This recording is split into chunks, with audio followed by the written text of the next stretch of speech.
That's the culture of silence. I think that it means that Konadu could be the reason people say behind or beside every successful man there is a strong will. She's a typical example. If you listen to all the narrations, without her, it would have been difficult for yes, and you see, after things had begun calming down, after normalization had sprung up, what she did also to empower people. A hungry person is an angry person. Yeah. Now, some gari making for the woman will ensure that there is food on the table. The man will become less agitated. The students had revolted against their continual staying at home. They had gone back to the campuses. When they come back to the village, when they come back to their homes on holidays, they realize that, yes, things aren't rosy, but they are less bad now.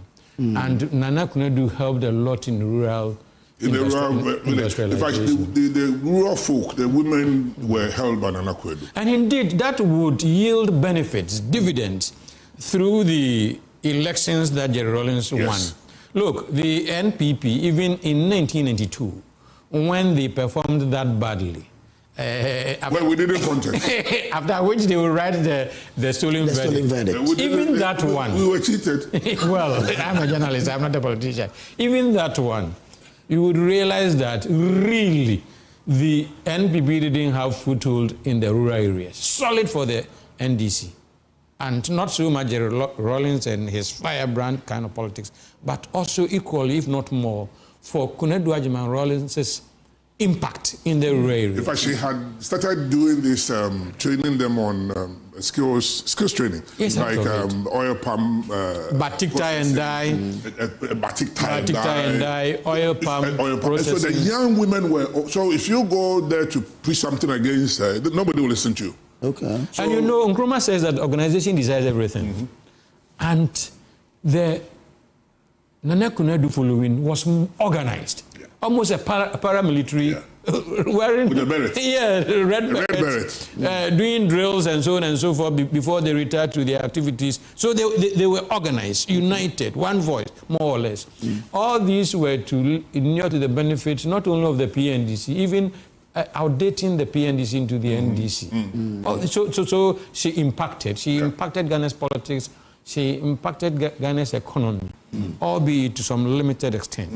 Those days before 1992, I said, before we even went into exile, I had a confrontation later on after my incident. What happened? We went on agitation and mobilized the university students, march from Legon. It was in the curfew days. 6 o'clock, everybody must sleep. Are you going to Ajeguti? But this is the student angle from that. We moved from Legon through the Great Hall, through the Achimota Forest in the night. And the military, we thought in the curfew, they were not nowhere to be found. Anyway, then we crossed the Alajo railway crossing by 6 a.m. By that time, the curfew had ended, so we sprang into joyful mood. And people of Accra, Makola, people joined us. And there were almost about 25,000 strong demonstrators in town. This was unheard of. Those days, unheard of. And Jerry had positioned some of the armored car carriers at the Legon police station. To spray paper on you. But we avoided them. Interestingly, we organized a refugee of Jerry, like a coliko thing, and we put it on top of a coffin and drove it all the way to Makola. And we evaded about 3 security barriers without them noticing. We were smarter than some of them.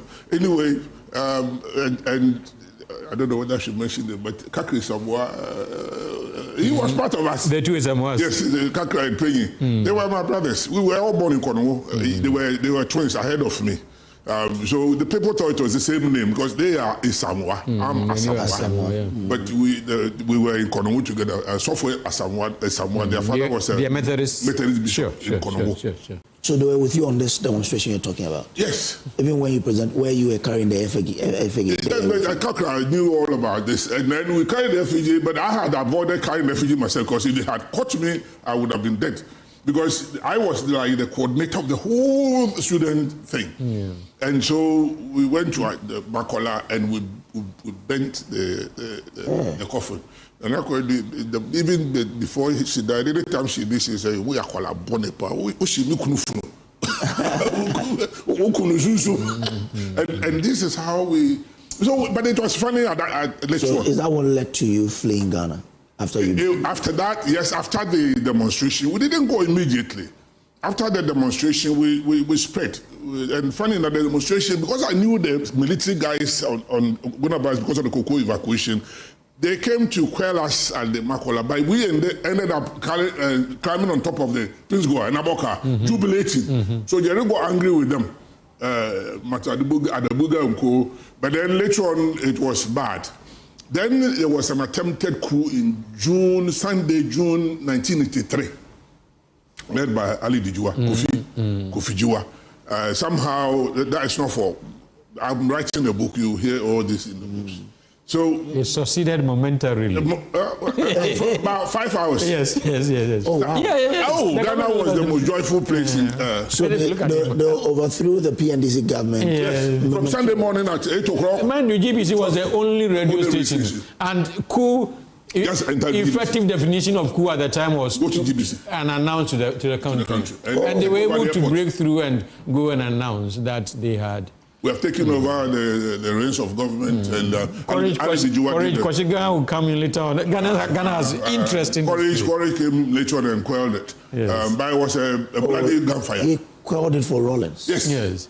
Wow. Oh, Courage Kwasiga was a right-hand man of. Yeah, they are relatives. Oh, Jerry Rawlings. Yes. They are family. Courage formerly of the MPP. Yes. Hey. Later on, when he became the national organizer of my party, yes. I came from London and I nearly drove him out of the office. I said, "You know how to get rid of Rawlings? We could have done that in June 1983, and you queried it. So what are you doing here for campaign?" It was easier then than now. But he says, "So, my brother, those days are revolutionary. The chaos is gone. Now we are in democracy. I'm the organizer. So listen to me." Me and Courage were like this. You know, we have to be careful. Some of the things were inconclusive. For instance, the kidnapping and later killing of 3 High Court judges and a retired military officer. The processes that culminated in that action. Some of them, when the investigative report came out, would suggest that a key to one of the pingoers that would be used to carry them to the place where they were killed. Bundasi. Bundasi. The key was picked by somebody from a center table in Nana Konadu's hall. That is one of the most key evidence. Controversial things about her. The government white paper on the report exonerated her. So as far as we are concerned, but if someone picked it from her center table, she couldn't have been implicated. Well, it could have been. See, those days you don't talk much, but you act. So it could have been she left it there and told them, "Look, I'm not there, so they're not implicated." But when you go there, the keys they pick it. Okay. So there's a lot of conjectures and rumors. So I mean, there are very many pleasant things about her, but there were some questions that and it happens to all of us. To be honest, and she's human. She's human, you know. So that was one major thing that made people think that maybe she was complicit in the act. A government white paper exonerated her. And the official final thing is that she was not part of it. But the government, the PNDC was in full control, so they couldn't write anything other than that. Because if you did, those who even did the investigation, the special branch people, were all picked up. Few of them ran away. Police officer once she wasn't there when the key were picked, you can't implement. Unless, of course. Today we can look back and question, but I mean, those days, as I said, you don't talk. So I could have said, look. If you research to get the whole report to read, I think the Ghanaian Times serialized it, the Daily Graphic serialized it. Some people have even recapped it that report ever since. Context is important, and the whole gamut of the investigations would help. But if I flip back and there is time, I want to talk about her relationship with a section of the media. Okay, let's do it, because you spoke about the media, so let's do it. Well, Nana Konadu, as for the state media, it was a given. In fact, there was a joke that, hey, Daddy, which one should I switch off? The man is on the telly and the woman is on the radio. All bulletins, about 50% or the first 50% were dedicated to Mr. Rawlings or Flight Lieutenant Rawlings, and then the remaining 50% dedicated to all other news. Okay. So that was a given. But then on the extreme end was the critical media, the product of which some of them was even just guesswork, lies, outright lies. Some of them factual, some of them exaggeration. And she was critical, maybe to the point of a little, what is the word? When you fear, when there is no cause for fear. Konadu was agitated when you criticized. Paranoia. Paranoia. Yeah. When it got to a stage, I think that she was a little paranoid with the critical media. And it was a running battle till January the 7th, 2020, or January the 7th, the year 2001. 2001. When we won power with Kufuor. And it was unheard of also on the side of the state media to do anything that would suggest that you were challenging Mr. Rawlings or especially Mrs. Rawlings. I do remember that there was an assignment at Kusumbu. The first lady was touring the Eastern region. And then the crew from GBC, Eastern region, that went. The reports they filed didn't measure up. The woman's feedback, the feedback she got, she wasn't happy with the report and so on and so forth. They were sacked. Oh. Yes. GJA had to, overwork ourselves before they were reinstated. And that reminds me of Nancy Reagan. If Nancy Reagan, President Reagan's wife said that, you are dismissed, you are dismissed. She was powerful. She would whisper to the husband. And she dealt with the critical media. But sorry, to just add to that, to the extent that his own brother-in-law, Haruna Atta's case, you read it. That's quite recent, so. We're picked up on the criminal bureau, incarcerated. Yeah, in fact, if you said unpalatable things about Nana Konadu or such persons, it could go to court. At the time, we did have, in addition to the civil libel law, also the criminal libel law. Haruna Atta, Kweku Baako, and a third person were found afar. Wasn't it Kweku Baako's friend? No, Kweku Baako. I won't go. No, I mean Kweku Baako's friend. No, I think that the third person has died. I think he worked with the Free Press. Okay. But the point about it is that no mercy for the cripple. Intolerance. It could go to court, and then sister's husband.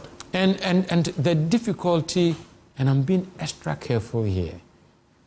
Such important people as including a former national security minister has suggested that our courts and their rulings tend to unduly favor regimes, sitting regimes. Especially with the military. They got guns. They were all over the place. You've got to be careful what you say if you are a judge. Very quickly, there was a ruling, and Haruna Atta, Kweku Baako, and I think there was this editor of the Free Press. They went to jail. Tommy Thomas, no, not Tommy. No, Tommy was the proprietor, the owner of Free Press, but Ebenezer Kwaku.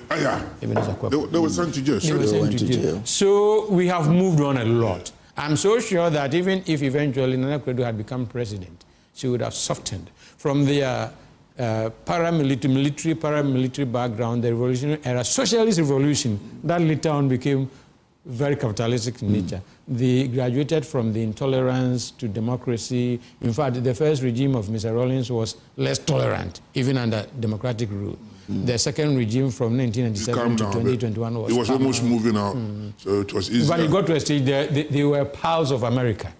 Clinton came. and the wife. In fact, they were friends. Konadu Agyeman-Rawlings and Hillary and Jerry Rawlings.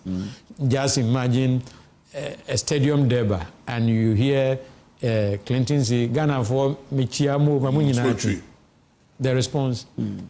But in the early 80s, who would have thought that we would even welcome a United States president's visit at all? Was that not the question? They were the imperialists. In fact, some of us were described as imperialist agents. Agents of the imperialists. And anti-revolutionary. Indeed, some journalists, whose names I don't want to mention, were kept in custody, some of them years, some of them months. That's by rumors. Suspicion that you are imperialist. You are a CIA agent. Okay. You work for the BBC, and through the BBC to the imperialists and so on and so forth. All those things were the initial suspicions and excesses, part of them. That eased and eased and eased till today. Let's talk about her battle to lead the NDC. The Fonka games. You remember, that was quite chaotic. He is a politician, but the little I would say too. But you were a journalist, you covered that period. You had a neutral position. I figure that it is true around the world. But in the case of Africa, and particularly Ghana, it is so true. The party is supreme. At the time that she wanted to be presidential candidate, the party preferred Evans Atta Mills. May his soul rest in peace once again. Because the husband had introduced him as the next leader until she developed that. And no matter the stature of Konadu Agyeman-Rawlings, the fact that the NDC did not go with her political career was but it also offended her, because she thought she had put in more effort than Atta Mills. Yes. Who didn't like Jerry in 1979? If you know the history, he was at the law faculty in Lagos. He used to make unkind statements. And Atta Mills was not a fan of but openly, I mean, everybody knows that. The Vice President of the United States today, the damnedest things he has said about Donald Trump, today he is most faithful apostle. You know, so the point I'm making is that because the party is so much important in winning or not winning, once the party didn't give her the mandate, it was just impossible for her to win. Yeah. And then the next misstep was for her to form a political party. Look, even in the more advanced countries, when was the last time that a third force in the United Kingdom ever win? It's a protest vote. Even in the US. Yes. So in the UK, US, it's either the Labour or the Conservative. In the US, no. In the US, is that the Democrats? I now and again reflect about the life and history of Konadu Agyeman-Rawlings. At times, I debate it in my head. At times, I say that the 31st December Women's Movement, the many people that benefited from her zeal, her passion, and her work didn't show appreciation. And when that she needed it most. They should have believed in her that she's capable of running this country. Even if she lost, because the party is big, she should have got more votes than she got. I've done that. But that is also a contradiction in me. Yeah. Because I do know that as a political science student, I do know that the party is supreme.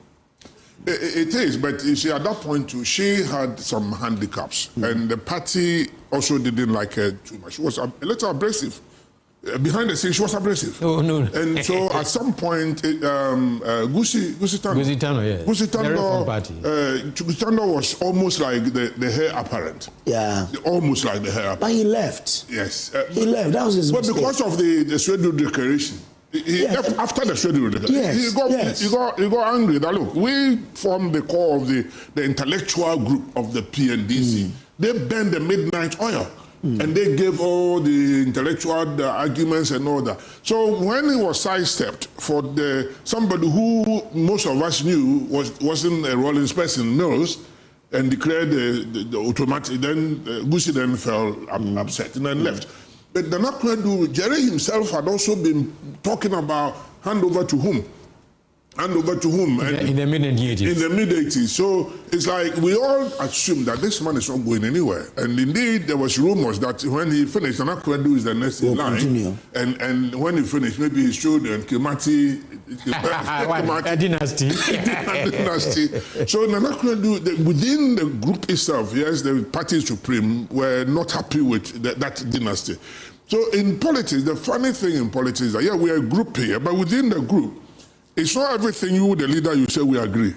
The good thing about party discipline is for us to argue inside and tell you where you are wrong, if we can boldly look at you in the face and tell you. But most people keep quiet and waiting for the opportune time to knock you off very quickly. So it breaks down the party A quick cohesion. intonation. I gather, I sense that Rawlings must have sensed, at the time he was about to exit, he must have sensed that this thing will not work.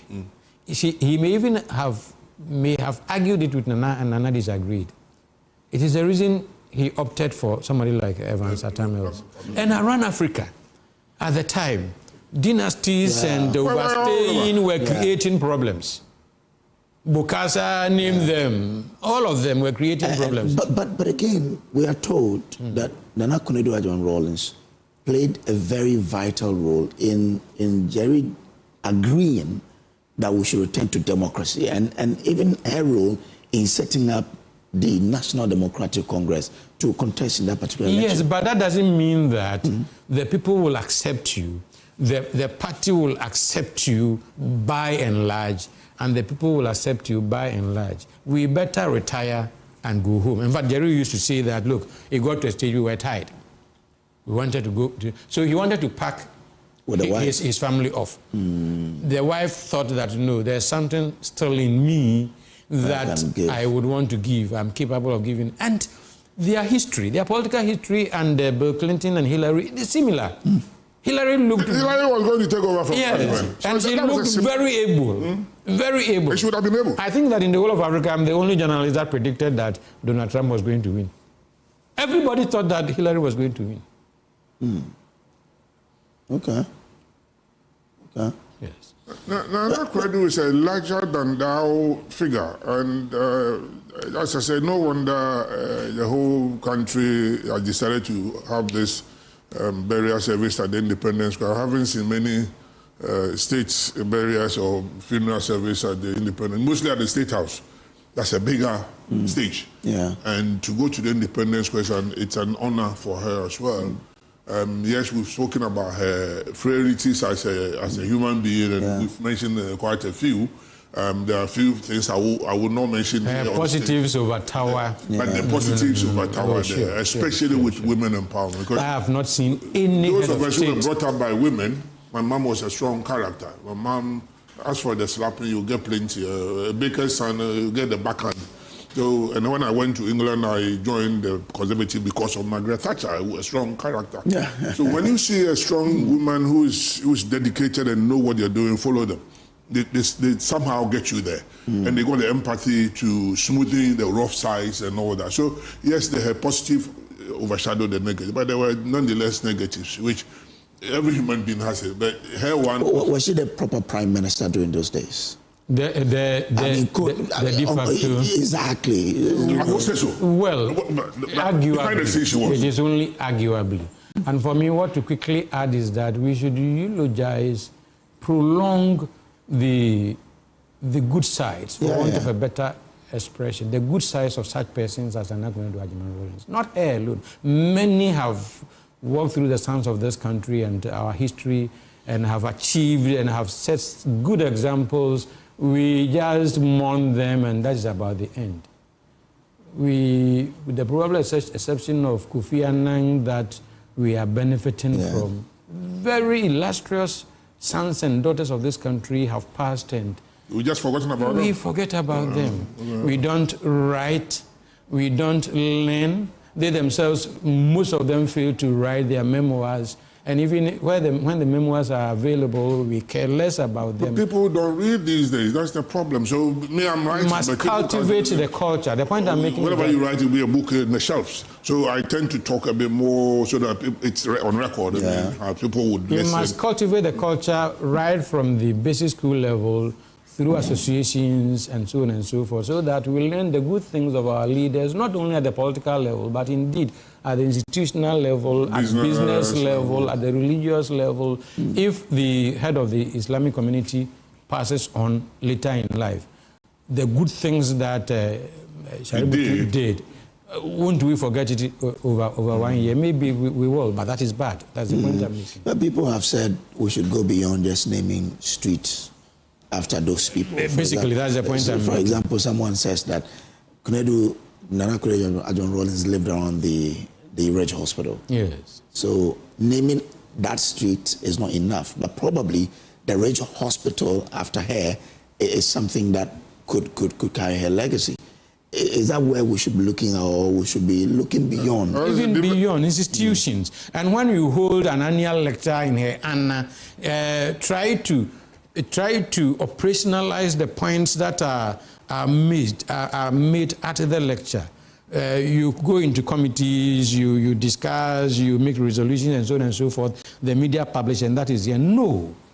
We should find ways of inculcating the good things that you remember on those days in these people, in the younger generation.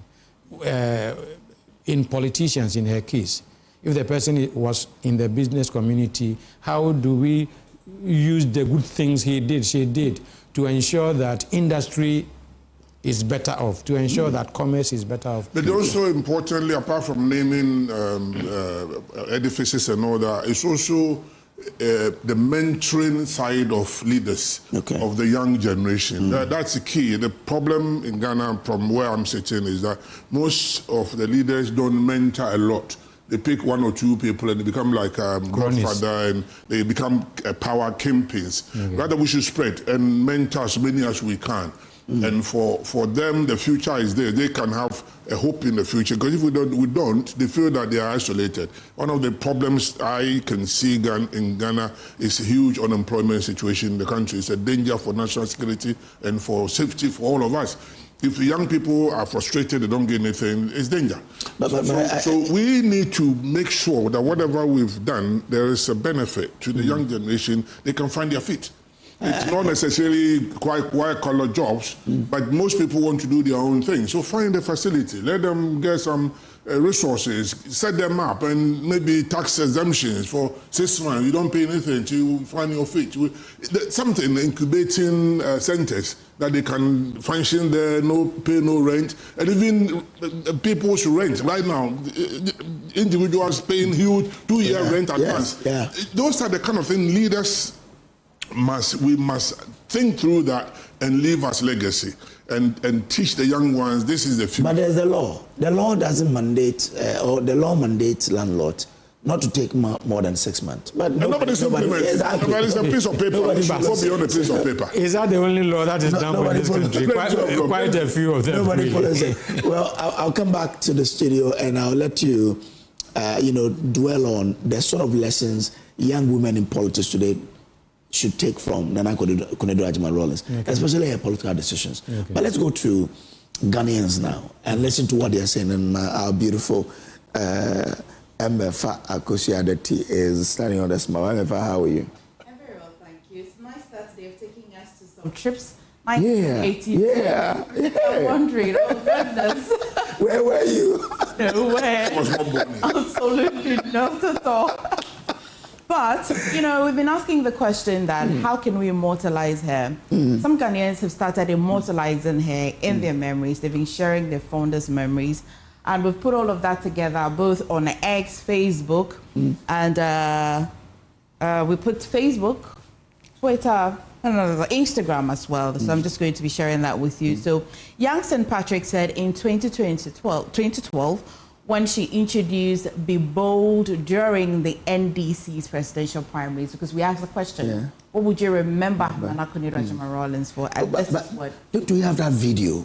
It will be interesting to play back that video where she was Be bold and stop playing games. Yes. In fact, in 2012 will mean that some people were still quite young. Giving me in 2012, if I take that number of years out of my years, I must have heard it, but it won't hit me. Today she's passed. You want to go back to that video and see how that you can relate. But Delali also says that, of course, 31st December Women's Movement. Everybody talks about that.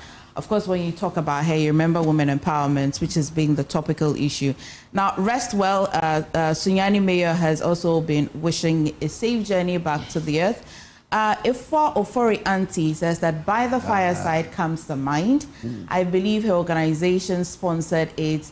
May her soul rest in peace. She and her husband have done their part for Ghana. And Yao Che Ketre says that she was an epitome of excellence, an epitome of excellence. And Charity Atipu says, our mother, our friend and mentor, rest in perfect peace. Patrick Enchiboiseko says, to ourselves we owe not. May your soul rest in peace, your excellency, of course. And Real Nick says, meanwhile, Pakosofo, this one is just for laughs, says that Pakosofo are still fighting over Africa Michael Jackson's body. R.I.P. Mama, that must be Daddy Lumba. Some people will always be Ghanaians. This is what makes us Ghanaians, right? Okay, so Abraham Asinyo says that keep resting till we meet again. And Ken as well says that rest well, Queen Mother. And this will be X, is that Irene Owusu? Yeah, this is X, yeah. Yes, Irene Owusu says that I have the opportunity to live with and be mentored by Her Excellency Nana Konadu under the STEM education for girls in the period of 1998 through to 1999. Had my first empowerment training in leadership coaching under Nana's tutelage. I am an empowered woman because of Nana. Sure. And when you think about STEM, you think that the conversation just started yesterday. No. But look at that, we're going back into the 1990s as well. There's nothing really new under the sun. There's absolutely nothing new, right? Really. That's it. So I'll take you as well to the other platforms that start. This should be Facebook or Instagram. No, this should be Facebook. Okay, rest in peace, Her Excellency, and as well, rest well, Granny, and this is definitely an end of an era. Okay, now this is it. This is Instagram. This is Instagram, right? Yeah, you're fixated on where the platform is, but for now, this is how much I've harvested for you whilst you take a breather. Of course, I'll be harvesting more and telling you how Ghanaians as well are remembering her and immortalizing her. Thank you. The comment that brought back memories was the by the fireside one. It took me way back into those days. And that even created very solid journalists. Some of whom. So indeed, her organization sponsored by the fireside, right? Okay. But now the people are filing past her body at the Independence Square. On your screen now, you can see Ghanaians filing past the remains of Nana Konadu Agyeman-Rawlings, paying their last respects to her before she's, laid to rest. So there you have it, and some tribute are also being read alongside some traditional.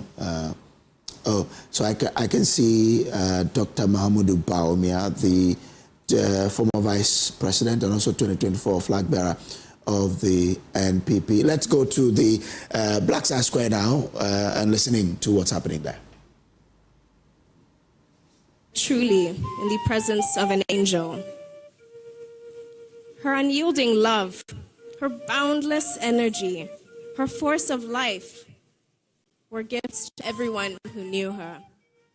She was a once-in-a-lifetime woman.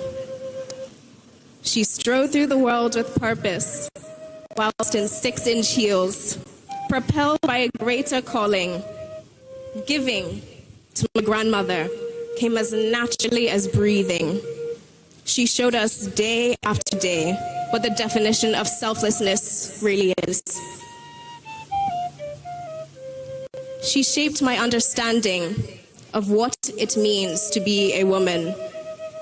Through her, I learned that womanhood is not defined by sacrifice alone, but by resilience, vibrancy, humor, grace, and the unapologetic embrace of one's own power.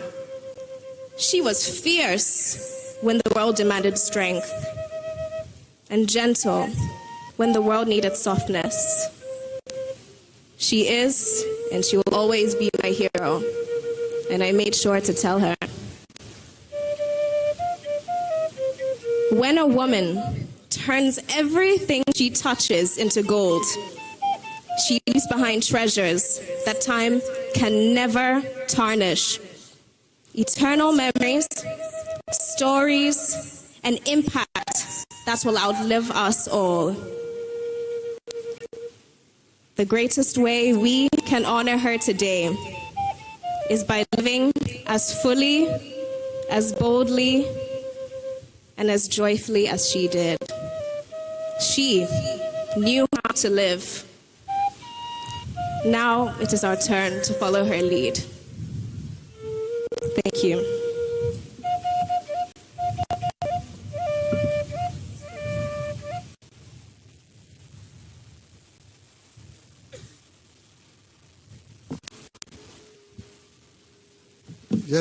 Now, we respectfully invite the sisters to present their tribute. Tribute by sisters. Thank you.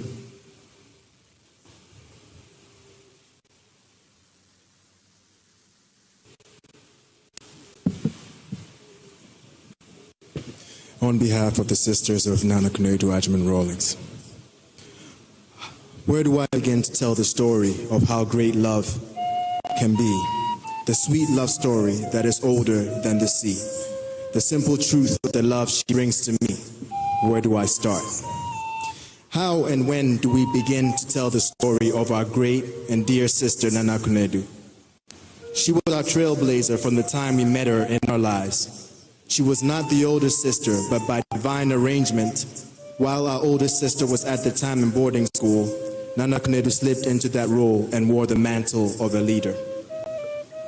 As we grew up, and for as long as we've known her, she's always been the one who mobilized us all. Her mobilization gift was extended at the time to most neighborhood kids living in the Accra Ridge area. Our neighborhood kids were all offsprings of the first civil servants of the First Republic of Ghana. With these friends, we formed the Feather Club, and our sister Nana Konadu led us in performing plays, organized other activities such as lemonade stands to raise money for the Ridge Church Fund. We pause briefly to acknowledge the Speaker of Parliament, Right Honorable Alban Sumana Kingsford Backben. The beauty of her talents was as fascinating as we grew up, and she taught us so many things, including ballet dancing, sewing our own clothes as we grew older, and generally being there for us in many aspects of our lives. She was the big sister who guided us through life's turbulence and stood to fight battles if she realized someone was treating us unfairly. She was the example we followed as our lives were being molded by our parents, and set us straight when she thought we were out of line, but learned to negotiate her standpoint with our parents to get them to understand our viewpoint. Her generosity was a gift she extended beyond her siblings, giving of herself to make others better. This, in a nutshell, describes a sister as we grew up. Such a beautiful soul. Nana Konadu was our role model, and we aspired to be like her. She was trendy, be it in music, new dances, or fashion. She had a passion for culture and showed a vivid interest in the arts. This was demonstrated in her participation in plays and operas while in the Ghana International School as well as Achimota School. Her childhood abilities and capabilities are clearly the tools that molded her and gave her the courage to embark into a life of political activism. She exhibited characteristics of her upbringing in everything she did in her daily life: courage, honesty, compassion, empathy, generosity, and more. These characteristics and the good education we received make up the most important legacies our parents left us. During her political life, our sister showed strength, courage, and resilience in the midst of adversity.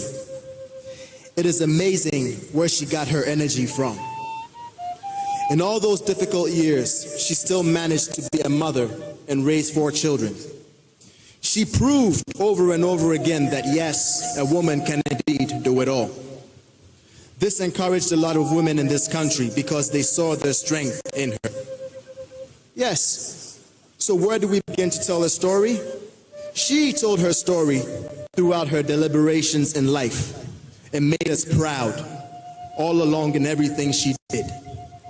We pause once again to acknowledge the Vice President of the Republic of Ghana, Her Excellency, Professor Jane Nana Opoku-Agyeman.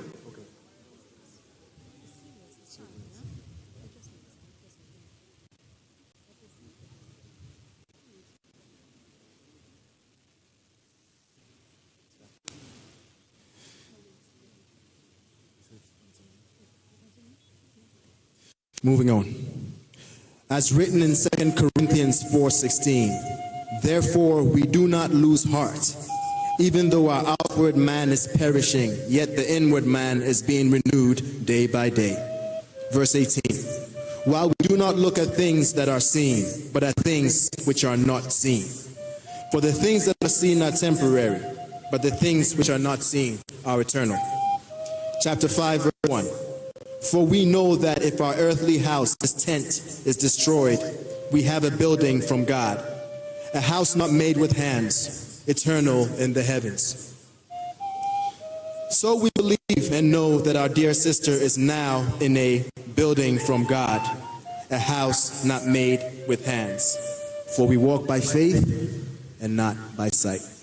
Thank you.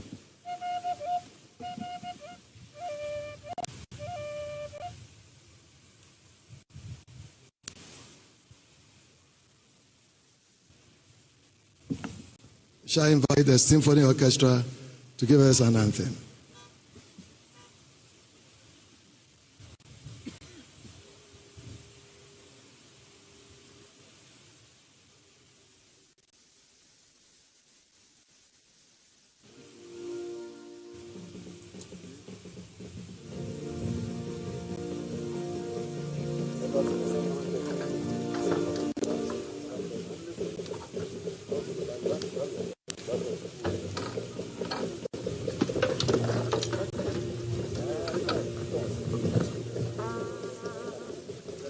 We receive with gratitude former President of our Republic, Nana Addo Dankwa Akufo-Addo.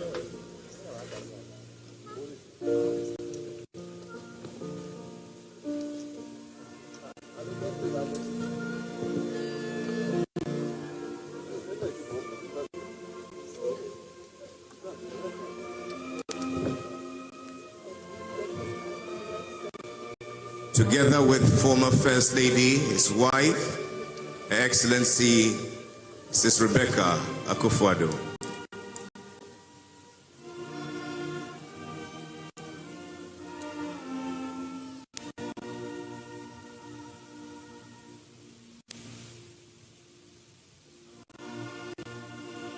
Very good friends. Okay. All right, so there you see the former president, Nana Addo Dankwa Akufo-Addo, going to file past the remains of Nana Konadu Agyeman in the company of his wife, Madam Rebecca Akufo-Addo, former First Lady.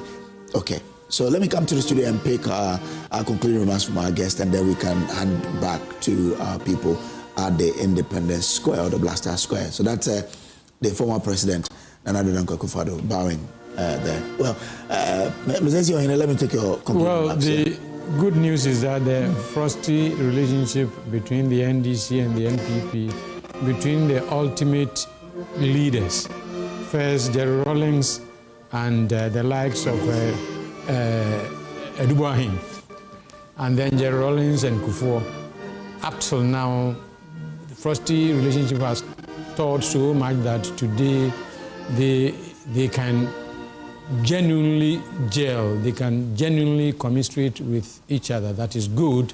We must do more of these so that it steps down the population. When my brother is NDC, I am GUM, but Ghana first.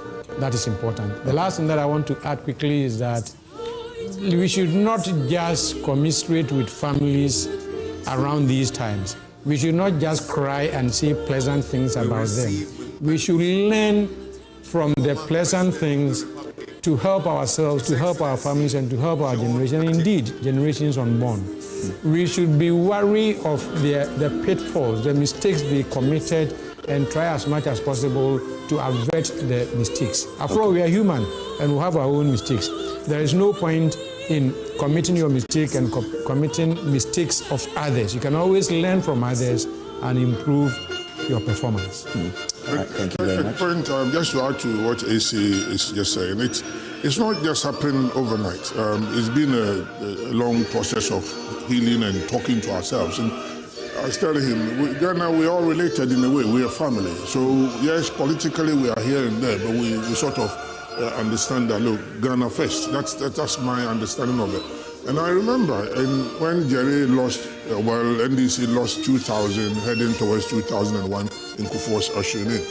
There's one particular incident which enlightened and got my heart to be happy. I mean, I remember Kufuor was giving his speech at the Independence Square on the 7th of January, Sunday. Yes. Sunday 2001. Yes. So myself, I had just come from London. So unfortunately, what you can see here is that the former President John Kufuor has just come in there. He's filing past the remains of... And Jay must be commended. He's such a loyal attender when it comes to the social events, all of them. And I just saw a drone shot of some vehicles arriving. I guess the president could be in your shot. Is former President Kufuor there paying his last respect to At one point, you couldn't see eye to eye, you know, Jerry and Nana Konadu. The details are... They couldn't see eye to eye with Kufuor. But we put her to court. In the first time, if you remember. Yes. The matter was almost like every day it became an issue to discuss. What do we do with Ghana? Now I'm happy. So it looks likely that the president has also, and I told you earlier, the drone shot where you saw those saloon cars, the president could have been there because of the way the cover was. Republic of Ghana emblem. So that could be the president. When the president is coming, you see from the dispatch riders. Okay. The colors are different. Those who are escorting president. So we only have one dispatch rider, but this car has been allowed onto the arena. So it could be. It's the president with the flag, with the Ghana flag. Yeah. So it could be that this is the president coming. Otherwise, if the speaker is seated already, who else? The speaker is seated, the vice president is seated. So yes, of course. It could only be the president who will be allowed into that perimeter. So we are all guessing that, but yeah, of course, I think the person we see is likely the president. It could be the president. He's the one. Whose car has? He's the one. He's the one. He's actually His Excellency John Dramani Mahama exchanging has just arrived. Yes. You don't put a flag on your car. Is the president? That would be tantamount to coup. Of course. Okay, so just a small side show. I was Minister for Local Government, Rural Development and Environment. Went to Australia, New Zealand, for a program on climate change. And they stopped everybody from coming out of the aircraft because the minister was on board. Now I thought, who is this minister? I was wondering, they came for me. I said, me.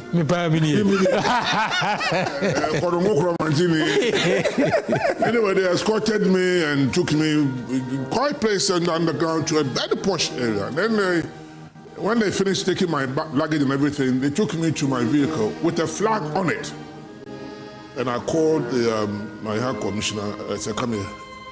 Let them remove the flag. Otherwise, they will trouble home. They said, but you are representing the president. That was Ghana 50 that time as well. So I had to go to Australia and celebrate with them. They said, but you are representing the president. No, but no flag, take it out. Okay, all right. So the president is going to file past the remains of Nana Konadu. I was talking about another incident where we started getting closer in 2000 during the handing over. I remember after Kufuor, well, he had not finished. He was still at the Independence Square giving the speech. And myself and Koku Sichiado had just come from London. So Koku was reporting to BBC as well. So me and Koku were standing together. I did my commentary. I said, Koku, the job begins today. this is not celebration. Tomorrow morning, where are we going? I don't know our office, so I'm going to find out where we sit. So I left the Independence, went to Jacob Echebi, who I was very close with, and there was a party in his house around the Togolese embassy. I was trying to talk to JK. They were all happy we were in government. So I left him. And then I went to Amakutu 4, late Amakutu 4 at East Legon. I was so happy. I said, but tomorrow morning, where are we going? It's a Sunday, Monday morning. Nobody listened to me. So I said, what do I do? Go to the Konadu. She might know, because I knew her. Then I drove down to the house at the Ridge, and she wasn't there. So I got confused. I said, okay, let me go to Atudazi's house. So I drove straight to Atudazi. I met him. I said, Uncle Atu, what banoko? Mizaba, cast yourself in way. Today he still remembers. But when you are being a shopper, you madam say, where do we go? Give me the keys.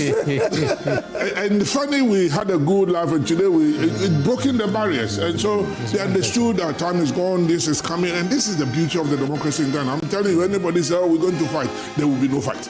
Now, nowhere. We are family, we are related. And he brought out a key. That was the cynicism about him as well. You know what? He went into, he brought out a box of keys. Almost about 300 or 400. Gina Fako. Says a Fako. I got confused. So we started doing that. And that's from time to time we used to engage ourselves. And let me also, by that extension, commend Otumfuo Asantehene also very well. In this old detention period, we end up sometimes in Asia, and he will call the two sides together, President Agyeman-Rawlings and Nana Konadu. And so we were just getting along because we had elders in society who would bring us together when we go wayward. That's another advantage we have in our chiefs. Must be commended and also protected and make sure they also play a key role in our development. If we understand them as a minister of chieftaincy, I must also say that. If we understand the role of the chiefs in Ghana and the Queen Mothers, it will help us a lot. Thank you very much, Stephen Asamoah Boateng, Honorable. He is a member. He is a former Minister of Information, former Minister of Local Government, Minister of former Minister of Chieftaincy, Minister of Tourism. MP for Fantiman West. One term. My one term proved to me like 10 times. I did more than anybody who came before me. Anyway, and AC Ohene is the head of political desk and also in charge of the special assignment for the Adom branch of the multimedia group. We'll end it here and hand over to our team at the Black Star Square. I want to show up and give my last respect. I don't know, the president has arrived, so me going there now, they won't allow me to go. Exactly. So Joy FM, you owe me. I couldn't go and everybody's welcome there. We are going. So we go there. So we're handing over to the Black Star Square now. The officiating clergy and ecumenical heads only for us on behalf of the clergy. Thank you.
us worship God. Let us continue this service in the name of God the Father, God the Son, and God the Holy Spirit. Amen. Grace, mercy, and peace from the Almighty be with you all through Jesus Christ, who abolished death and brought life and immortality to light through the gospel. To God, who alone has immortality and who has called us to his eternal glory in Christ Jesus, be honor and praise world without end. Amen.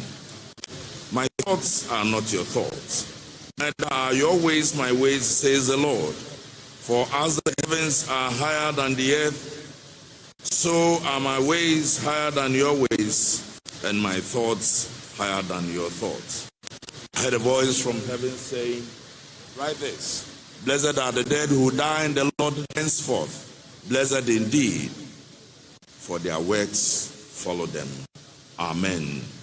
Shall we please stand and continue with Methodist hymn number 34. The first three stanzas.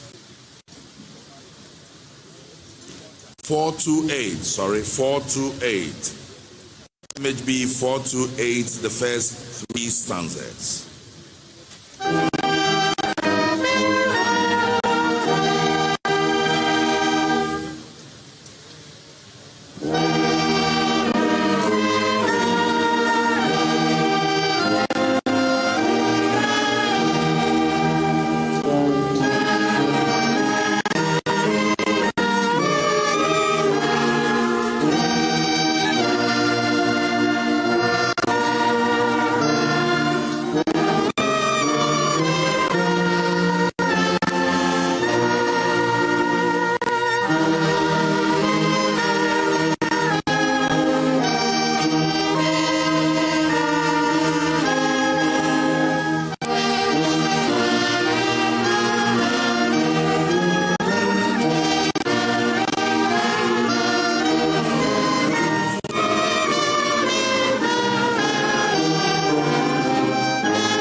Of your program, verse 2.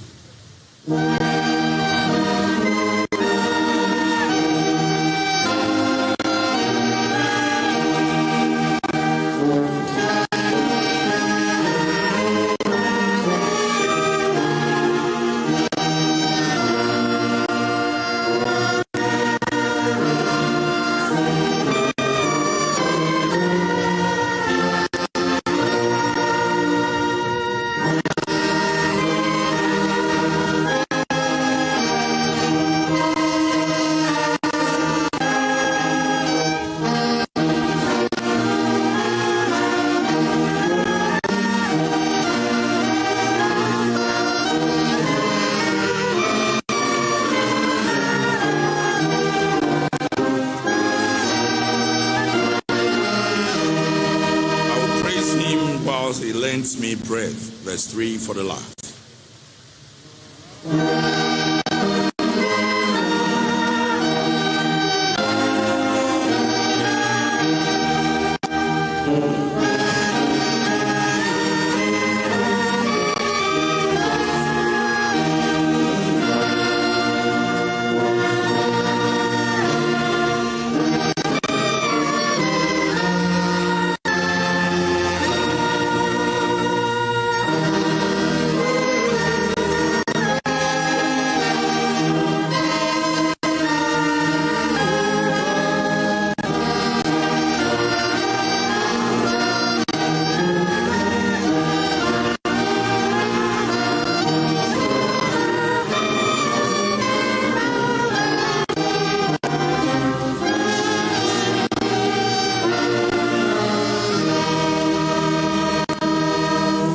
Shall we pray?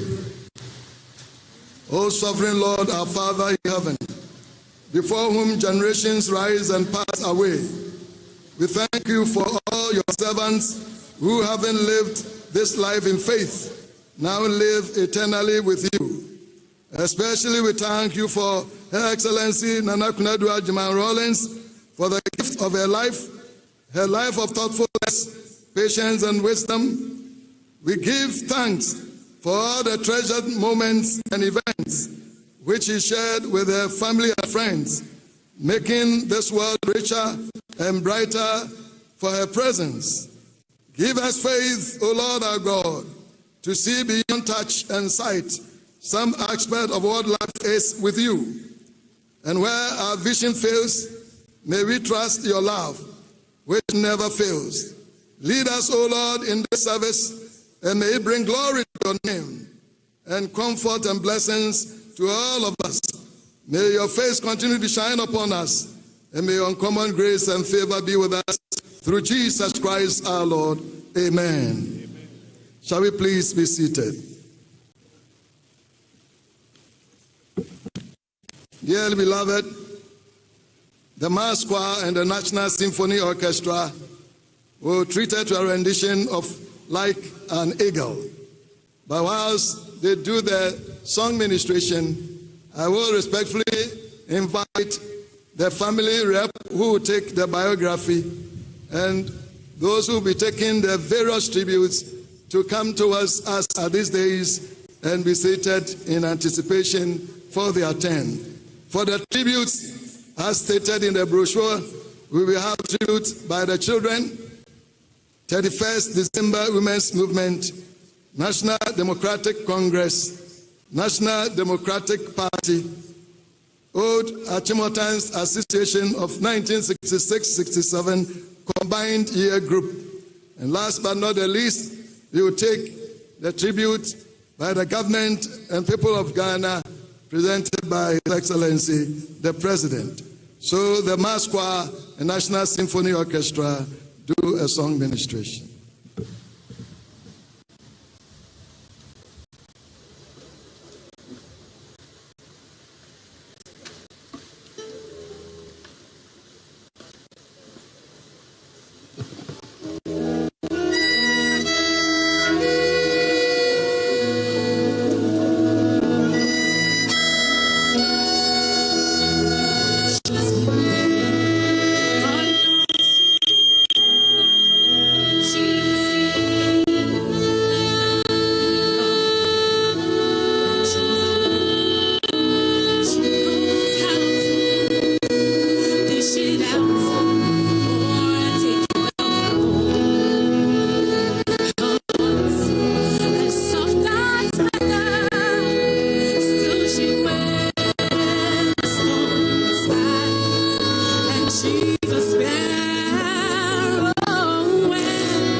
Dear beloved, we shall now take the biography.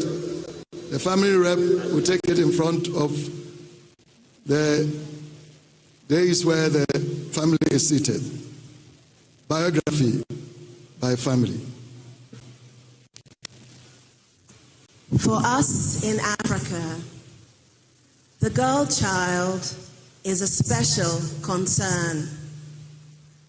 Hers is the future that is often negated right from birth. And hers is therefore the life that must be salvaged first. We must give her an education that empowers, an education that gives skills, and an education that builds self-confidence. Address by Nana Konadu Agyeman-Rawlings to the 4th World Conference on Women in Beijing, 1995. Nana Konadu Agyeman was born on the 17th of November, 1948.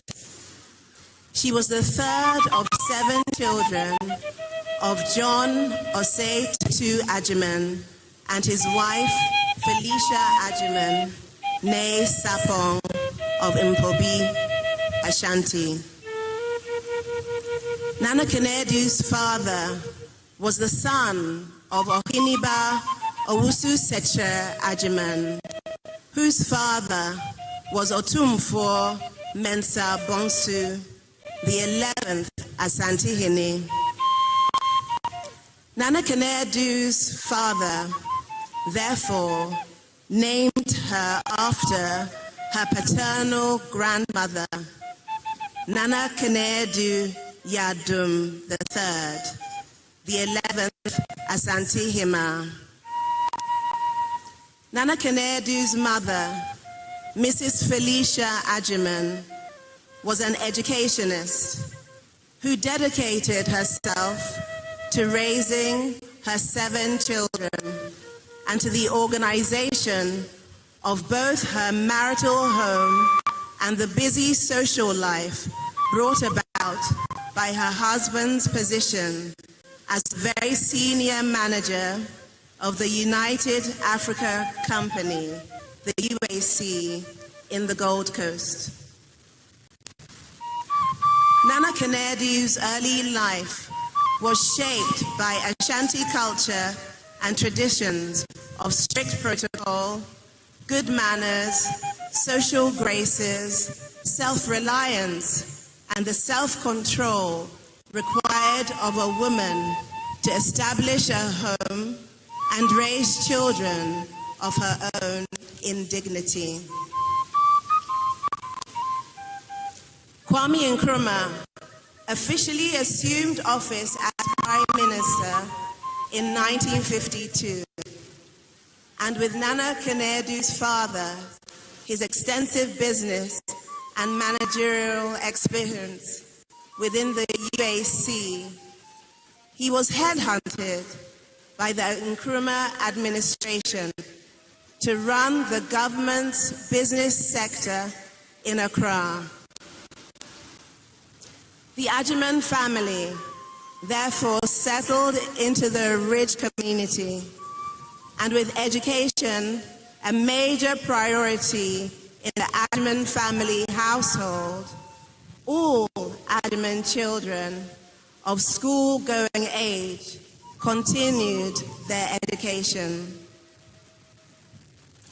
Nana Konadu Agyeman attended Progress School, Mrs. Sam's School, for her infant primary education, where, for the first time, she would come into contact with a boy called Jerry John.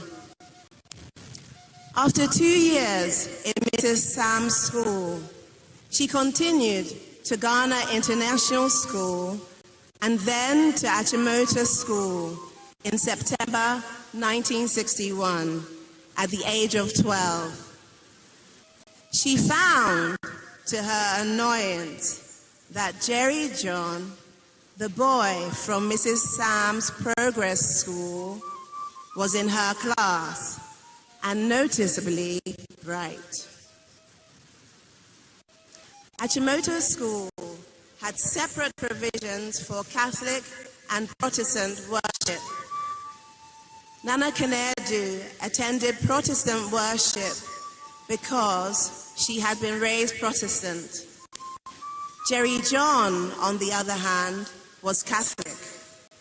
But she recounts that at the age of 15, in Protestant choir practice, Jerry John suddenly showed up to join the Protestant choir.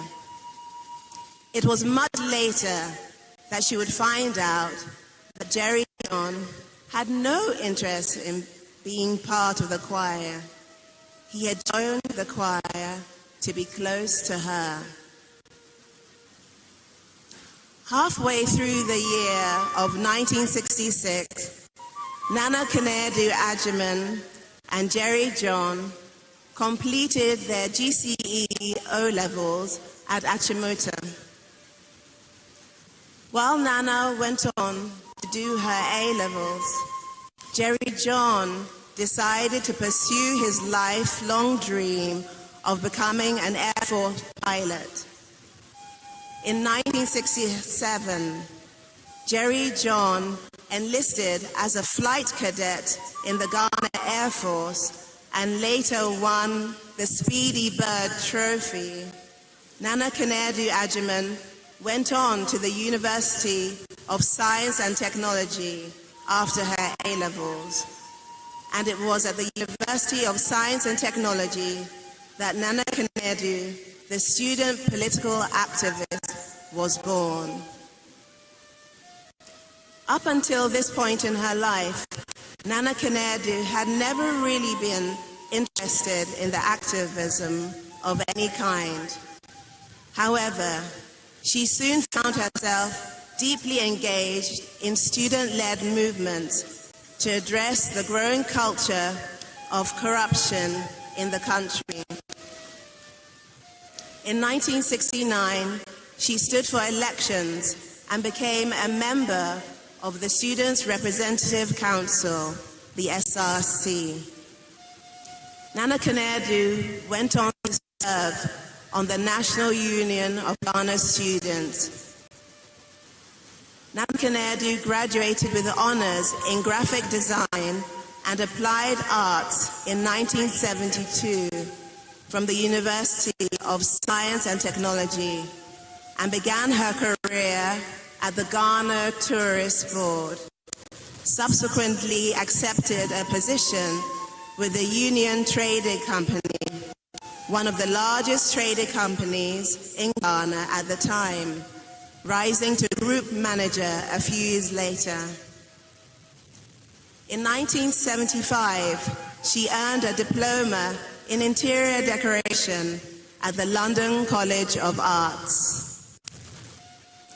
After years of courting amidst Ghana's socioeconomic upheavals, Nana Konadu Agyeman and Jerry John Rawlings were married at Ridge Church on January the 29th, 1977.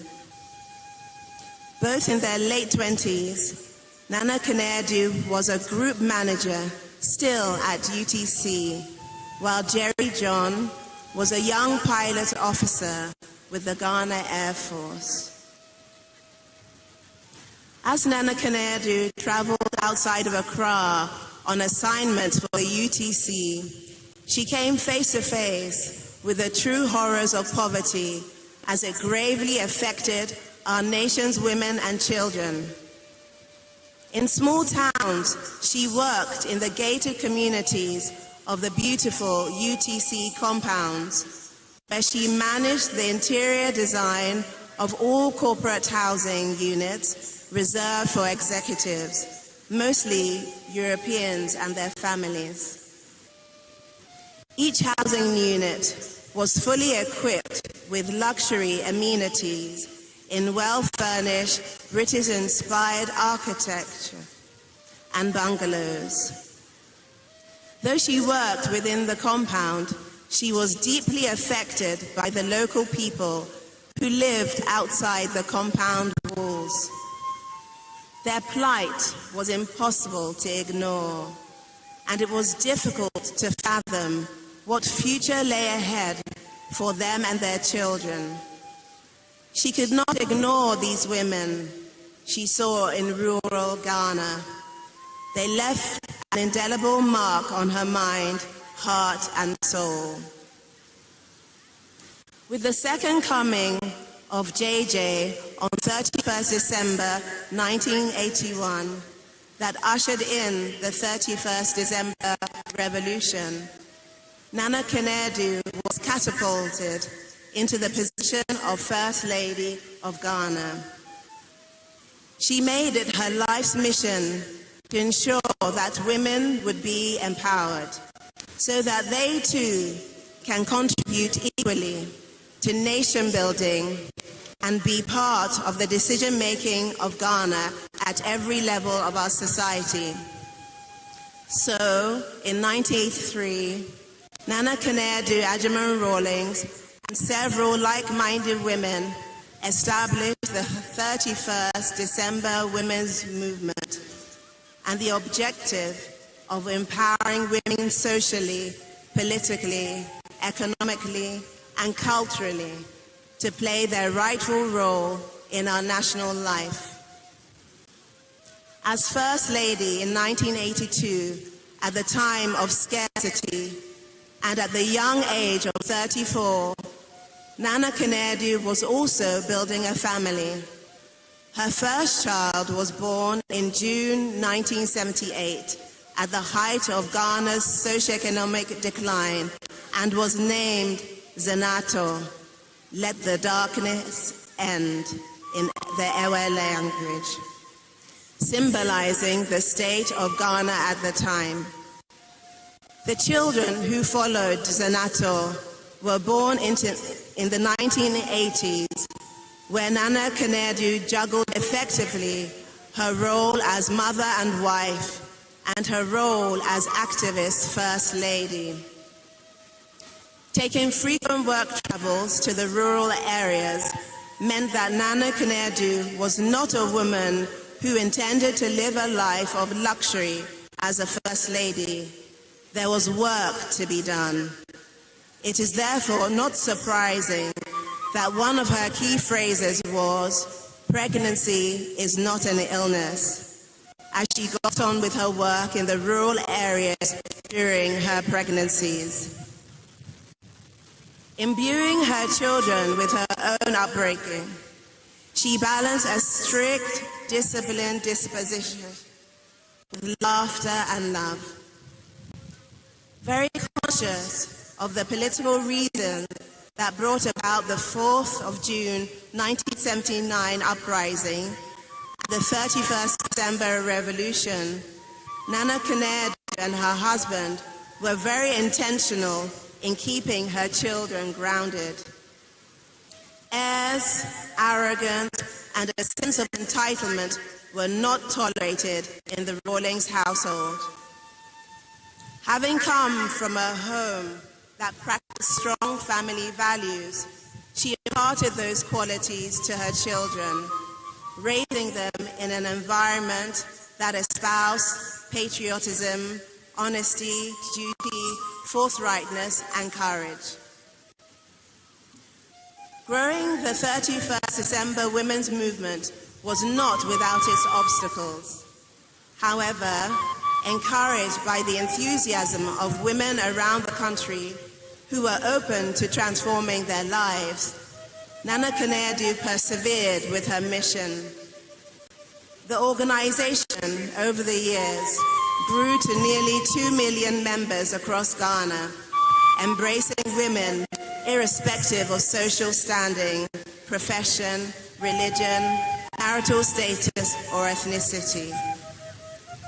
Nana Konadu Agyeman-Rawlings is widely credited with mobilizing and encouraging more women to exercise their franchise at all levels of political participation, from district assembly elections to presidential and parliamentary contests. Under the leadership of Nana Konadu Agyeman-Rawlings, the movement received wide recognition, both nationally and internationally, for its contribution to issues concerning women. Her political struggle provoked the promulgation of several monumental social legislations under the PNDC government with its flagship PNDCL 111, 112, 113, 114, 115, and Article 28, subsection 1 of the 1992 Constitution, also reflected in the Children's Act 650. Over the next 30 years, the organization's projects included family planning education programs, which benefited more than 240 communities, the construction of boreholes in guinea worm-infested areas to support several dozen rural communities, afforestation programs with a target of planting several thousand trees in 3 communities in the northern parts of Ghana, the establishment of daycare centers to offer preschool training facilities for children, and the launching of prenatal, postnatal, and child immunization programs in conjunction with the Ministry of Health of Ghana.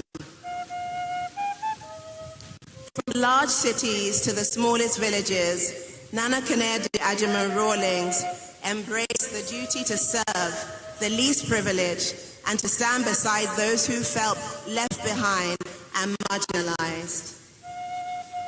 Away from the news headlines, the movement became a critical lifeline for many women and families across the country, creating a blueprint for the next generation of advocacy groups and development-focused non-profit organizations. With the decision for Ghana to return to multi-party democracy, Nana Konadu advocated for the creation of a new political party that would reflect the pervading political consciousness of Ghana. She believed that the party should further reflect the revolutionary ideals that had been the driving force of what got Ghana out of socioeconomic turmoil under the leadership of Agyeman-Rawlings.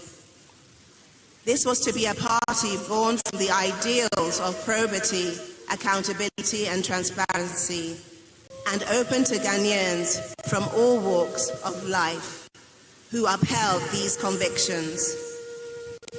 Working with like minds and putting her artistic and political acumen to the fore, the concept and design of the emblem of a new party was born.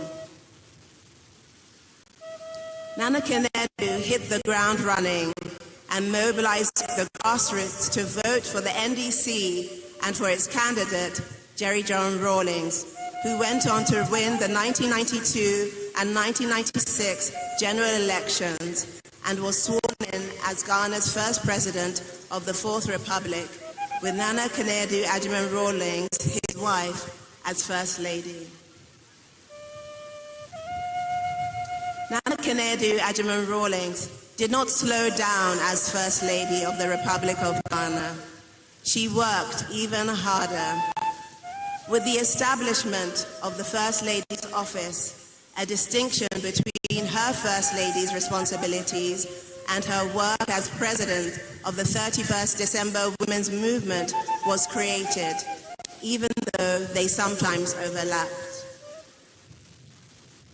At the Fourth World Conference on Women in Beijing in 1995, Nana Konadu Agyeman-Rawlings expressed her deep concern for the girl child in particular. She stressed, "For us in Africa, the girl child is a special concern. Hers is the future that is often negated right from birth, and hers is therefore the life that must be salvaged. We must therefore give her education that empowers, education that gives skills, and education that builds self-confidence." This declaration followed her relentless advocacy efforts, which contributed Ghana becoming in 1991 the first nation to approve the United Nations Convention on the Rights of the Child. It was for this reason that she sacrificed so much of her own life, standing tall for as long as she had the strength, irrespective of the risks that accompanied her work. For Nana Konadu Agyeman-Rawlings, it was imperative never to lose sight of the privilege she possessed and the platform upon which she stood to touch as many lives as she could. Committed to peace on the continent, she hosted the first West African sub-regional conference on the Africa's First Ladies Peace Mission, themed African Women Strive for Peace, at the Accra International Conference Center in July 1998. She did this in her capacity as the first vice chairperson of West African First Ladies. This summit was inspired by the 1995 Beijing conference, where Nana Konadu played a pivotal role in highlighting the plight of the African women and the girl child. Alongside her work to uplift women and children, Nana Konadu was central to the continuity and growth of the National Democratic Congress. She supported candidates that showed interest in running for constituency seats by providing support and political guidance, culminating in their electoral victories. Working with other leading members of the NDC, she was instrumental in establishing the NDC's presence in university campuses and identifying young people in politics who she schooled on real politics. Amidst all of her political hurdles while the NDC was in opposition, Nana Konadu remained steadfast in her political convictions. She continued her work on women's empowerment and child education, while continuously mobilizing the grassroots over their 8 years in opposition and preparing the ground for the upcoming 2008 general and parliamentary elections. She volunteered as a polling agent many times, one of which was at the controversial Osu Presby polling station in the 2008 general elections. Nana Konadu ran in the NDC national executive elections in 2009 and won with a landslide victory to become the first female vice chairperson of the party in 2011. She resigned as vice chair to run in the primaries for the position as flag bearer, challenging the leadership at the time. She made history as the first woman to challenge a sitting president for the NDC's presidential flag bearership at the party's congress in Sunyani, although she was unsuccessful. Not one to be deterred from her convictions, she stayed true to the ideals of probity and accountability, and with others established the National Democratic Party in October 2012 and became the party's presidential candidate in the 2016 general election. Nana Konadu Agyeman-Rawlings' work in women's empowerment, advocacy, and leadership made Ghana's presence on the global stage a light that transcended borders. From the National Population Conference in Accra in 1989, the Fourth Regional Conference on the Integration of Women in Development in Abuja, Nigeria in 1989, the 5th Annual John Hopkins International Philanthropy Fellows Conference in Accra in 1993, the International Conference on Population and Development in Cairo, Egypt in 1993, to the preparatory meeting for the Beijing Conference in Dakar, Senegal in 1994. She participated in and contributed to both national and international conferences, on issues of national and global concern.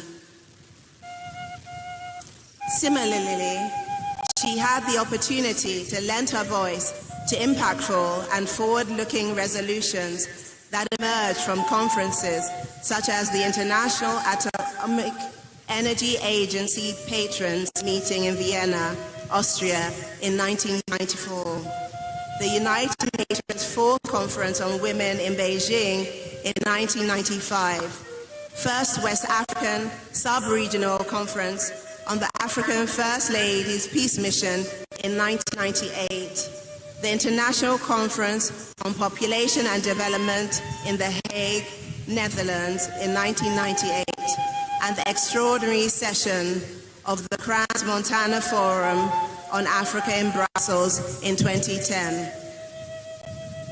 Even while out of office, she continued her work for women's empowerment by continuing to campaign for women and ensuring the electoral victories of female parliamentary candidates across the political divide.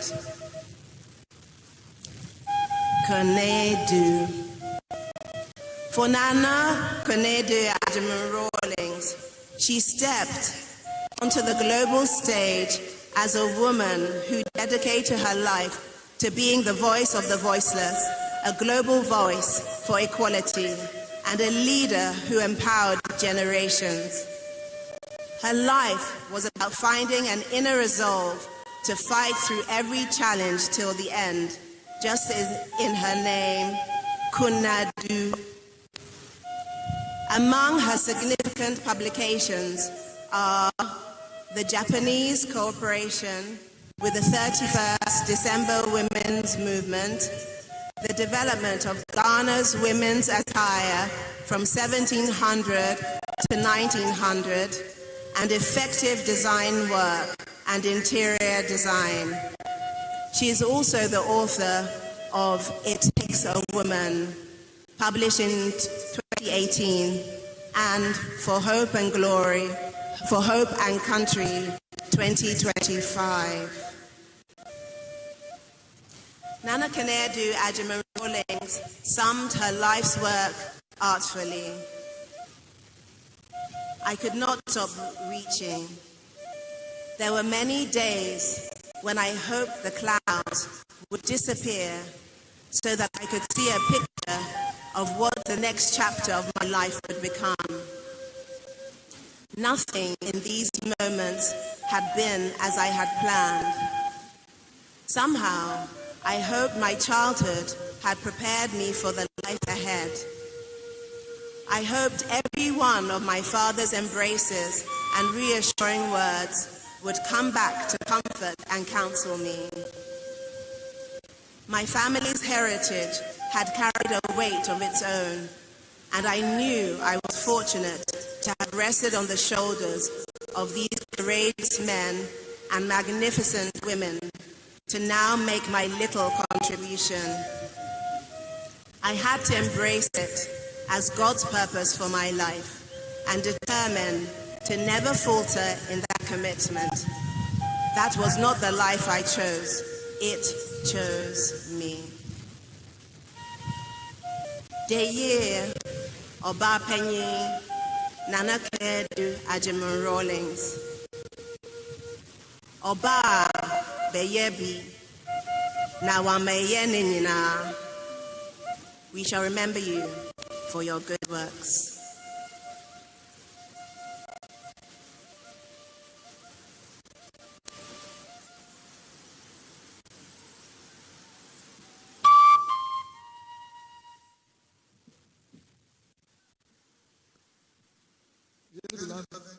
We will now go on to take the tributes in the order in which has been stated in the program.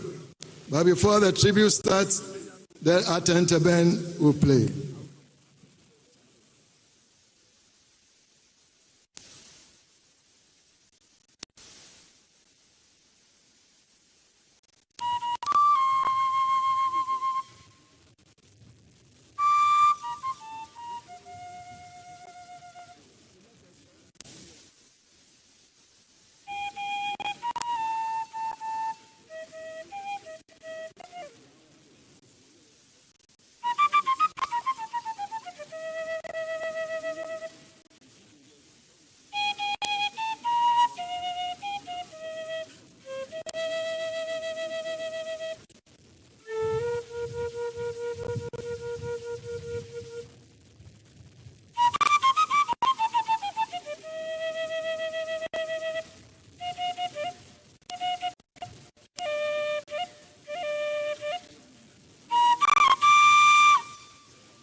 God bless you, Atentembe.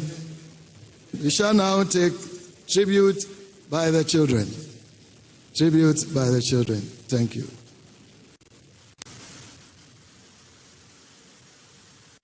After this one, 31st December Women's Movement will present their tribute. So 31st December Movement, please stand by.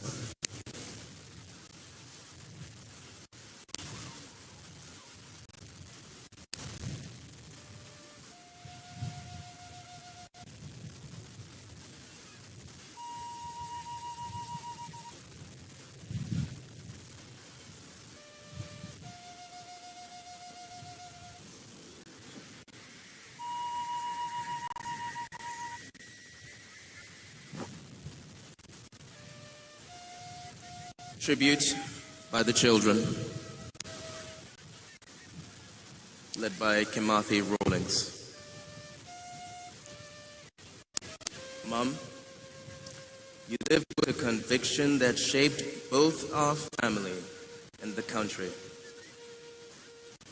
Yours was the consummate life of a tireless patriot, a woman who loved her country and celebrated it every opportunity she got. No problem was too small for you to personally tackle, and no problem was too small for you to personally tackle, and no solution was ever out of your expertise.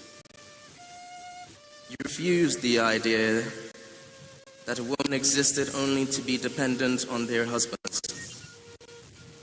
You carved out your own mission, and as president of the 31st December Women's Movement, you ignited a force that transformed the landscape of women's rights and education that still resonates today. The movement established about 1,000 early childhood development centers, advanced adult literacy, set up income-generating activities, and led legal reforms granting inheritance rights to women and children. Mom, you championed the United Nations Convention on the Rights of the Child and fought relentlessly for the dignity and self-reliance of women. You were never just advocating, you were doing. You will be remembered as a woman of action. Your legacy resonates far beyond our family. The movement you led and your unwavering pursuit of equality will continue to shape Ghana for generations.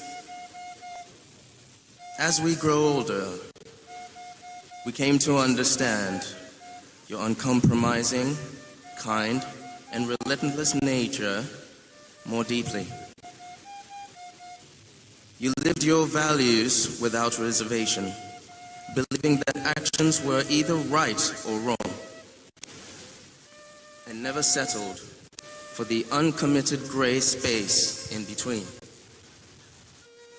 This clarity, rare in politics, made you an exceptional leader.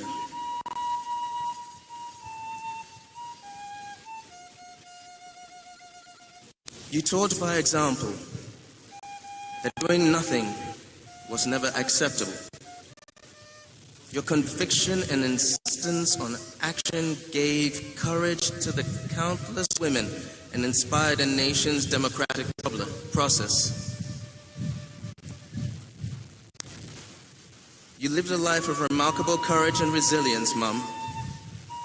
You lived with an energy that was both generous and exacting, both full of knowledge and mystery. Time spent with you was always a lesson. To those who knew you, you were a visionary with sharp instincts. You had a way of seeing possibilities, others missed. You brought hope to the end of every day, even through the sheer intensity of it all.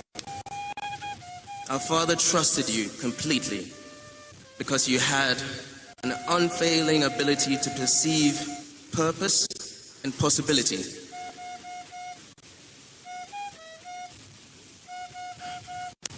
You discerned readiness long before he did. Your vision and strength reflected in every milestone he reached. You were far more than a right hand. You were strategic, clear-minded, and unwavering.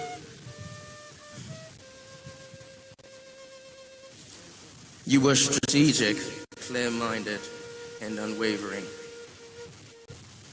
You and Dad were in truth one another's partner. You were one another's pillars. As a mother, you were our protector, our advocate, our confidant, and most importantly, our friend. As a grandmother, you were incredible. You were funny, generous, playful, wise, strict, trendy, and above all else, kind. You always found time for your grandchildren and understood each of them with remarkable insight. Your witty remarks, animated storytelling, and even your occasional blastings are dearly missed. Our chats and the joy of watching you dance to music, videos of your favorite artists, brought warmth and laughter into our lives. Your joie de vivre was found in the simple things, the embrace of family, good music, and dance.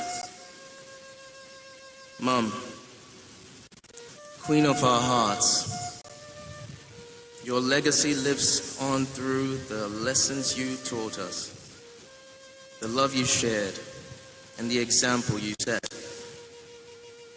We borrow your shared strength of spirit. We are illuminated in the purity of your essence, consoled by the knowledge that your soul's mission is for a higher realm.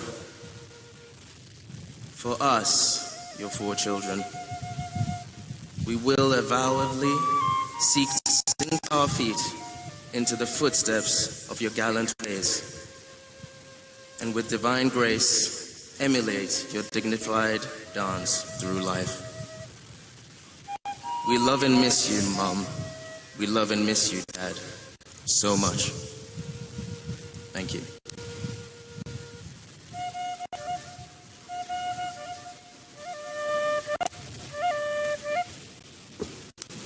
God bless you. We now take the tribute by the 31st December Women's Movement. Thank you.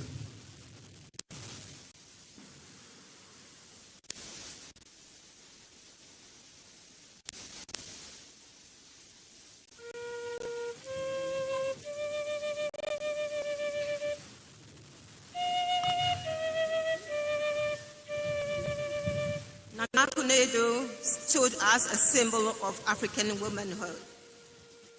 Tribute to Her Excellency Nana Konadu Agyeman-Rawlings by the 31st December Women's Movement.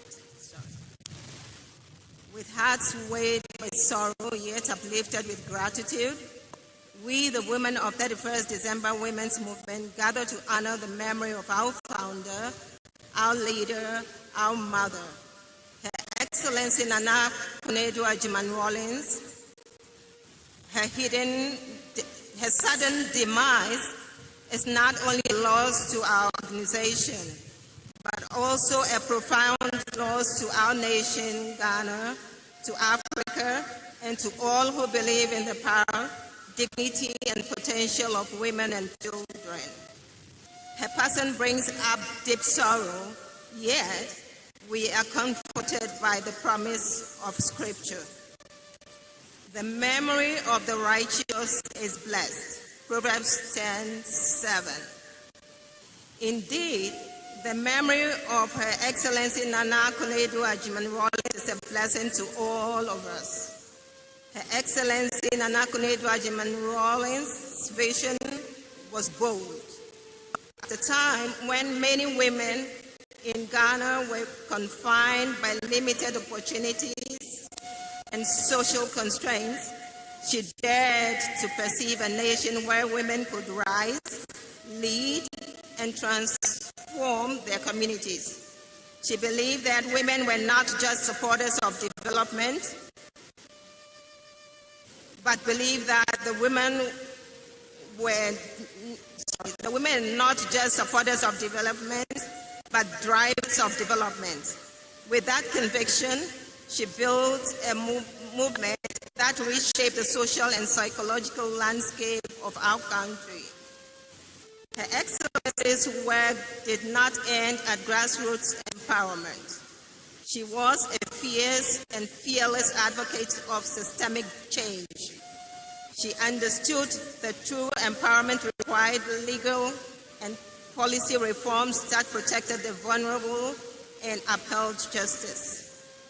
Her relentless advocacy contributed greatly to the passage of the Interstate Succession Law, PNDCL 111 of 1985, which ensured fair inheritance rights for widows and children.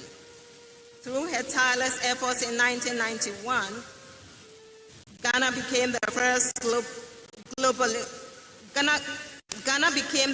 nation globally to ratify the United Nations Convention on the Rights of the Child and UNCRC. She championed the Children's Act, a groundbreaking piece of legislation that secured the rights and welfare of children across Ghana. These laws stand today as living testaments to her courage and commitment and help many women claim what would have been denied. Her endless advocacy was a pivotal in pushing for legislation to curb abusive cultural practices and contributed to the passage of laws that criminalized harmful social cultural practices such as surrogacy and female genital mutilation. Her efforts echo the biblical call in Micah 6:8. And what does the Lord require of you? To act justly, love mercy, and walk humbly with your God. Nana Konadu lived this out by standing for justice and defending the vulnerable. Under her leadership, the 31st December Women's Movement was founded, and its achievements were concrete and tangible for Ghanaians, especially women and children, to enjoy. The movement mobilized 2 million women across the country, with over 1,000 preschools, freeing mothers to engage in economic activities. With the enormous work being undertaken by the movement over the years to eliminate and alleviate poverty in Ghana, the movement received assistance from various countries and international agencies for specific projects and sought support from outside sources to aid the development of Ghanaian women. Numerous groups, nationally and internationally, formed alliance with the movement and worked closely with the organization. Over the years, she sought funding from different sources to no avail due to misconceptions about the status of the movement. These led to the changing of the name of the organization to Developing Women for Mobilization, with the consent of the leadership of the movement in all the regions. Comprising of those who were still active and aligned with the organization in the year 2013. This change helped the repositioning of the movement and placed it in a better position. Her endless efforts has maintained the status of the movement to date, and for that, we, the women of the movement, are grateful to her. 31st December Women's Movement was her heartbeat, her mission, and her lifelong commitment. Under her leadership, the movement grew from a small collection of dedicated women into one of the most influential and formidable empowerment organizations Ghana has ever known. Nana Konadu Agyeman-Rawlings traveled from village to village, community to community, listening to the concerns of women, encouraging them and mobilizing them into a united force for progress. She introduced programs that touched every aspect of a woman's life. Vocational training that gave women skills to support their families, microcredit schemes that turned small ideas into thriving livelihoods, preschool and daycare centers that gave children a nurturing foundation and a head start in education, health and nutrition programs that improved the well-being of mothers and infants, literacy projects that opened doors for thousands of women previously denied education. Her work reflected the words of Proverbs 31, which described a virtuous woman as one who opens her arms to the poor and extends her hands to the needy. Proverbs 31:20. This is who Nana Konadu Agyeman-Rawlings was, a woman of compassion, generosity, and action. Through these initiatives, she restored dignity, confidence, and hope to countless women who had previously been disregarded by society. To us, the women of the movement, she was more than an advocate. She was a mother. She believed in us even when we doubted ourselves. She pushed us beyond our comfort zones, taught us to lead with confidence, and reminded us that every woman had within her the strength to transform society. She celebrated our victories, corrected us with love, and never stopped encouraging us to aim higher.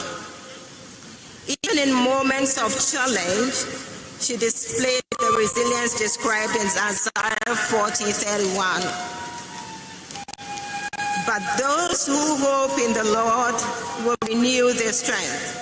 They will run and not grow weary. They will walk and not faint. Her strength renewed our strength. Her bravery fueled our courage.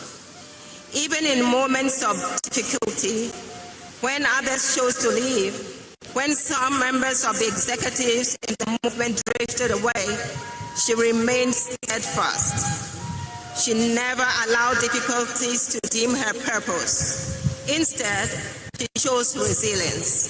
She chose service. She chose to keep building with those who stayed, inspiring us with her humility, fortitude, and unshakable belief in the missions of the organization. Her life was a lesson of dedication. She showed us that leadership is not about titles or recognition, but about standing firm when it is hardest, lifting others when they are weary, and working wholeheartedly until the very end. She was bold, articulate, principled, and deeply dedicated to the people she served.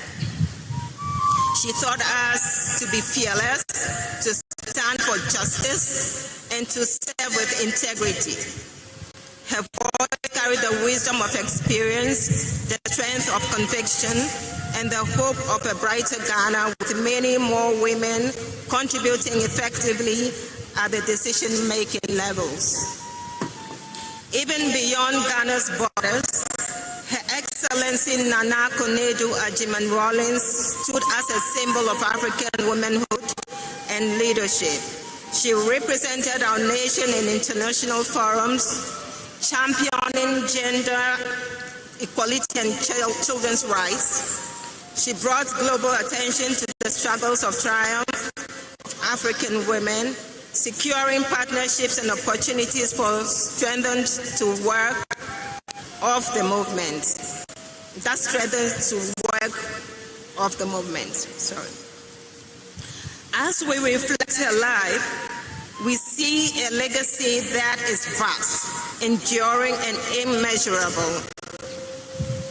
Her work lives on in every woman who gained economic and social independence through the movement. It lives on in every child who benefited from the DWM preschool, the parents who sent their children to the daycare so that they could concentrate on their work.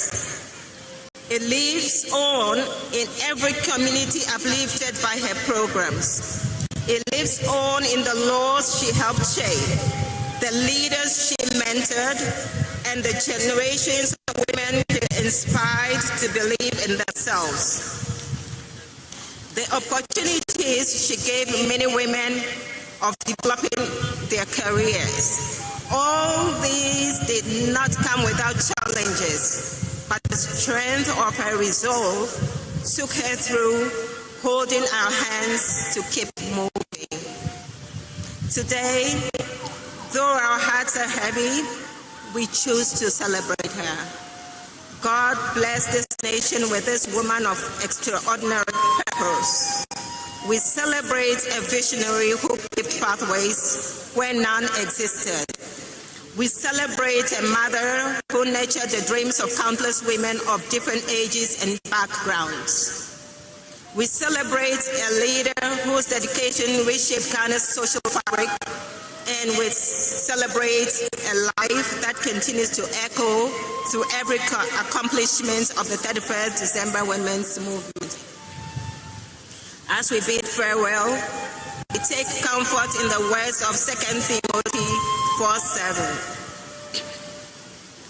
I fought the good fight. I finished the race. I have kept the faith. Nana Konadu Agyeman-Rawlings fought her fight courageously, passionately, and with unerring faith in her mission. She finished her race honorably, and she kept the faith in her people, her movement, and her nation and her God. We affirm our commitment to uphold her legacy. We will continue to work the work she began, advancing women's economic empowerment, protecting the rights of children, and building strong communities anchored in justice, equality, and compassion. Her journey may have ended, but her vision still lives on in each one of us. Though she is no longer with us in body, her legacy remains deeply rooted in this movement.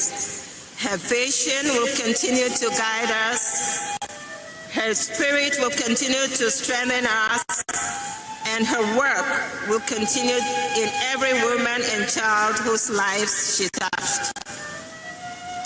Rest in perfect peace, Your Excellency Nana Konadu Agyeman-Rawlings. You remain forever our founder, our leader, and our mother. Your legacy is eternal, and your spirit will continue to guide this movement for generations to come. Thank you.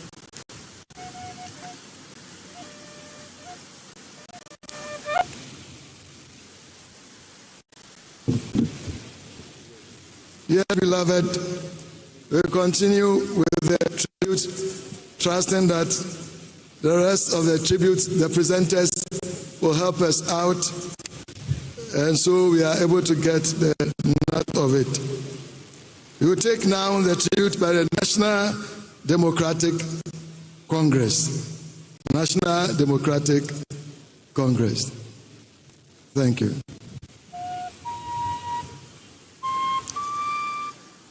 Tribute to a trailblazer, Nana Konadu Agyeman-Rawlings. With hearts full of reverence, the National Democratic Congress today bows to honor a woman whose life changed the course of our nation, Nana Konadu Agyeman-Rawlings. She was not only a first lady,